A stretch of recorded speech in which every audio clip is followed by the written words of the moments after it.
Sergey Kovalev picks up a vacant WBO light heavyweight title with a second round stoppage over Shabranskyy. So this fight was a very measured, patient, stalkerish type of fight from Kovalev.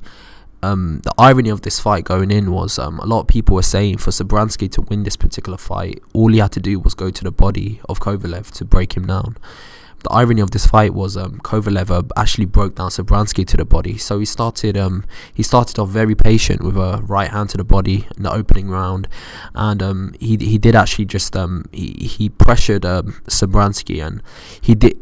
One thing that impressed me about Kovalev in this particular fight was his actual defense, the way he was measuring the distance, the way he was actually jabbing. He jabbed quite a few times, and he was turning Shabranskyy quite a few times as well. So it was a very impressive comeback fight for Kovalev. He seemed very patient. He seemed very measured in his attack. He always allowed to give himself distance. He never smothered his punches, and all of his punches were clean punches that just came from different angles. Shabranskyy was totally overwhelmed by the onslaught that Kovalev put on him, and the scary thing is Kovalev didn't even look like he came out of second gear. He seemed like he knew that he was going to win this particular fight almost by default. So obviously this reflects very good on Andre Ward. Obviously Andre Ward did beat, regardless of the controversy marred by their particular fight, Andre Ward did actually beat Kovalev twice now. So obviously it's very similar to when Andre Ward beat Sullivan Barrera. Obviously at the time no one knew who Sullivan Barrera really was, but as he gained more credibility with his wins, it makes Andre Ward's victory over him look more credible. So obviously Sergey Kovalev, he is in a very competitive division at this moment in time. You got Artur Beterbiev, you got Bivol, you've got all of these top light heavyweights, for also Sullivan Barrera, who's another top light heavyweight. So in terms of this fight, where he goes after this is, I think he should fight Sullivan Barrera. That would be a good fight for him to again regain some more confidence.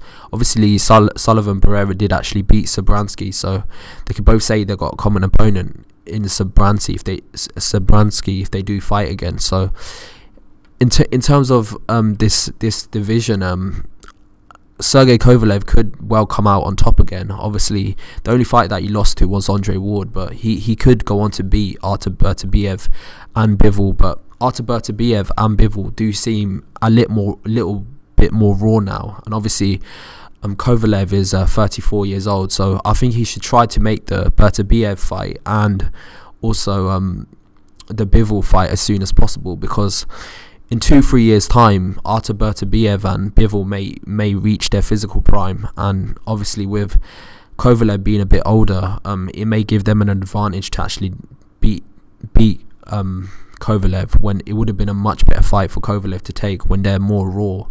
So that's my thoughts on that particular fight. In terms of that's my thoughts in terms of them particular fights. But in terms of Kovalev fighting Adonis Stevenson is starting to become one of the most irrelevant light heavyweight champions at this moment in time. Obviously he does have the WBC strap, but he's almost similar to Deontay Wilder in the fact that although he's fighting although his name is always in the mix because he does have a WBC strap, he doesn't seem to be fighting the top level of opposition, but he's knocking out everyone that he does get into the ring with, and because of how devastating he looks, his name is always in the mix. And also the fact that he knocks out all of his opponents, and similar to Wilder, he has one money punch, which is his left hand down the middle, which is very similar to Wilder's right hand.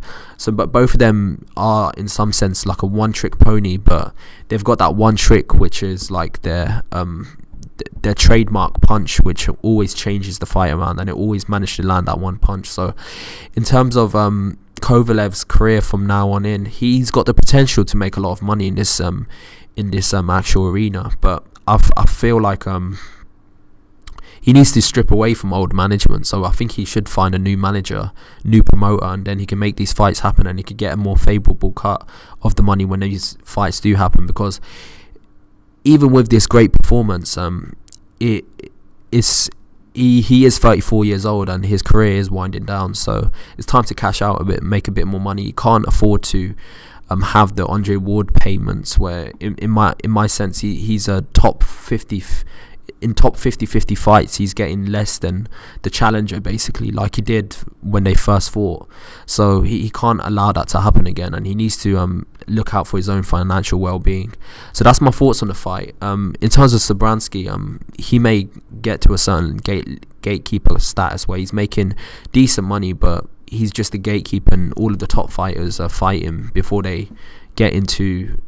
He's almost like a tune-up opponent now at this moment in time. So that's my thoughts on him. So that's my thoughts on Kovalev's performance. Very impressive second round TKO of Shabranskyy.